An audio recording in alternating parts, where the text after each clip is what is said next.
नाज़रीन आदाब, मैं खालिद शहबाज, आप देख रहे हैं गवाह न्यूज़। रियासती वज़ीर दाखिला जनाब मोहम्मद महमूद अली और commissioner police mister Anjani Kumar IPS ने जनाब सैयद वक़ारुद्दीन, एडिटर रहनुमा दक्कन और चेयरमैन इंडो अरब लीग हैदराबाद की ऑलिव हॉस्पिटल टोली चौकी पहुँचकर इयादत की और इनकी जल्द से जल्द सेहतयाबी के लिए नेक तमन्नाओं का इज़हार किया।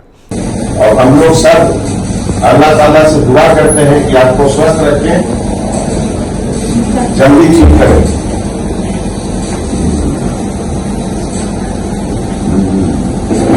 आप बोलिए नहीं, ठीक है, आपको तकलीफ होगी बोलने में, बैठिए बोल रहे हैं।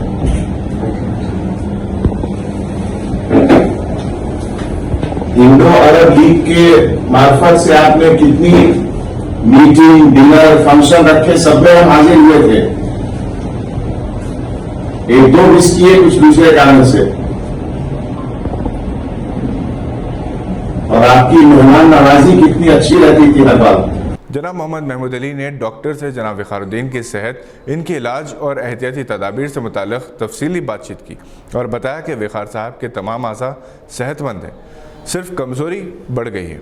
इंशाअल्लाह इस पर भी बहुत जल्द काबू पाया जाएगा। इन्होंने जनाब वक़ारुद्दीन के अरकान ख़ानदान से भी तफसीली बातचीत की और इन्हें बास हिदायत भी की। Commissioner police mister Anjani Kumar ने जनाब सैयद वक़ारुद्दीन की इयादत करते हुए इनकी खिदमात को खिराज तहसीन पेश करते हुए कहा कि वक़ार साहब हैदराबाद पर आपके एहसानात हैं। कमिश्नर पुलिस काफ़ी देर तक जनाब वक़ारुद्दीन से बातचीत करते रहे। इस दौरान जनाब उस्मान अल हाजरी भी वहाँ मौजूद थे, जिन्होंने जनाब वक़ारुद्दीन की सेहत से मुताल्लिक़ तफसीलात से वाकिफ़ करवाया। बावसूख इत्तला के मुताबिक एडिटर सियासत जनाब जाहिद अली ख़ान की शख्सी दिलचस्पी की वजह से कमिश्नर पुलिस ने जनाब वक़ारुद्दीन से मुलाकात की। वज़ीर आज़म नरेंद्र मोदी ने गुगली फेंकी और किसान लीडर राकेश टिकैत ने इस पर छक्का लगा दिया। पंजाब और यूपी के इलेक्शन से पहले वज़ीर आज़म ने गुरु नानक जयंती के मौके पर मन की बात में तीनों ज़रई क़वानीन को वापस लेने का ऐलान किया, मगर टिकैत ने कहा कि जब तक पार्लियामेंट में इन क़वानीन की मनसूखी नहीं होती, इस वक्त तक इनका एहतजाज जारी रहेगा। किसान बिरादरी 1 साल से ज़्यादा अरसे से मुसलसल एहतजाज कर रही है। इन पर जुल्म के पहाड़ ढाए जा रहे हैं। हत्ता कि लखीमपुर में एक BJP लीडर के बेटे ने किसानों पर कार दौड़ा दी, जिससे 5 किसान हलाक हुए थे। अभी तक वो कार्रवाई नहीं की गई जो की जानी चाहिए थी। वज़ीर आज़म मोदी ने कहा कि अगरचे के ये क़वानीन किसानों की भलाई के लिए हैं, मगर इन्हें हम समझा नहीं सकते। यहाँ ये बात काबिल ज़िक्र है कि BJP के नेशनल एग्जीक्यूटिव मीटिंग में जो 7 नवंबर को मुनक़िद हुई थी, इसमें इन तीनों क़वानीन पर किसी किस्म का गौर या तबादले ख्याल नहीं किया गया, जिससे ये अंदाज़ा लगाया गया था कि हुकूमत इन क़वानीन को वापस लेने वाली। पार्लियामेंट में तीनों क़वानीन सितंबर 2020 में मंजूर किए गए थे, जिसके बाद से किसान मुसलसल एहतजाज कर रहे हैं। हज़ारों किसान अपने घर से दूर हैं, वो अपने अरकान ख़ानदान के साथ एहतजाजी मुज़ाहरा कर रहे हैं। चिलचिलाती धूप और कड़कड़ाती ठंड के बावजूद वो अपने मौक़िफ़ पे डटे हुए हैं। किसानों पर कई मकामात पर पुलिस ने लाठियाँ बरसाई, आंसू गैस इस्तेमाल किए, मगर किसानों के हौसले पस्त नहीं हुए। हुकूमत और BJP से बढ़ती हुई नाराज़गी को देखते हुए वज़ीर आज़म ने ये ऐलान किया, मगर लगता है कि किसानों को इस ऐलान पर भी भरोसा नहीं। तकरीबन सभी सियासी जमातों ने किसानों के साथ सॉलिडारिटी का इजहार किया।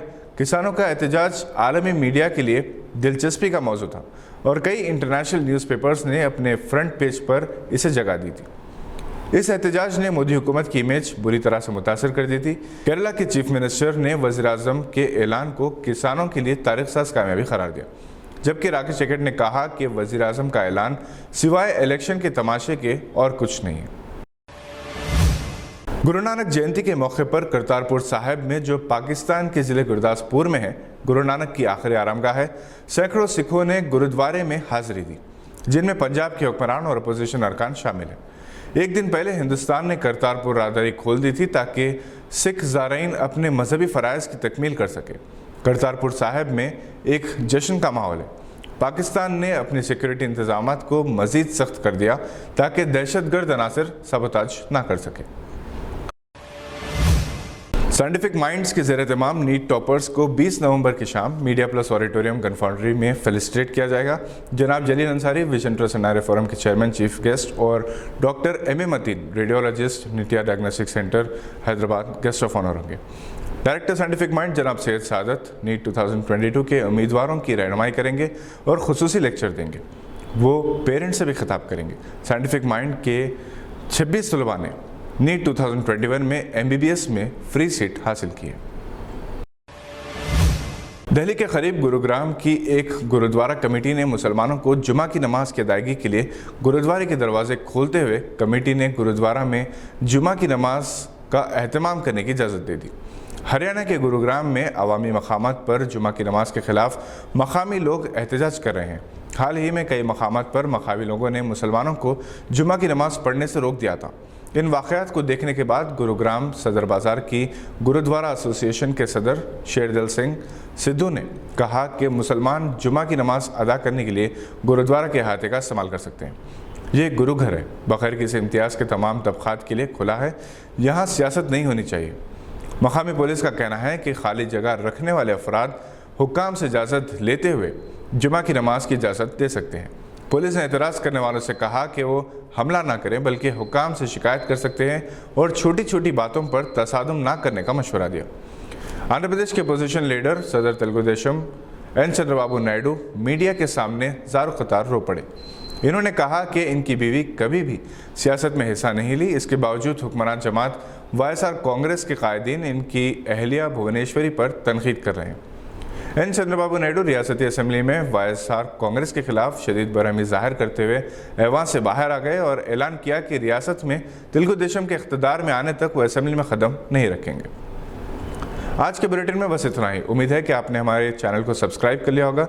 अगर आपने सब्सक्राइब नहीं किया तो बहुत आसान है, सब्सक्राइब कर लें ताकि हमारी वीडियोस आप तक जल्द से जल्द पहुंच सकें। हम फिर हाजिर होंगे ऐसी ही मालूमाती खबरों को लेकर। देखते रहिए गवाह।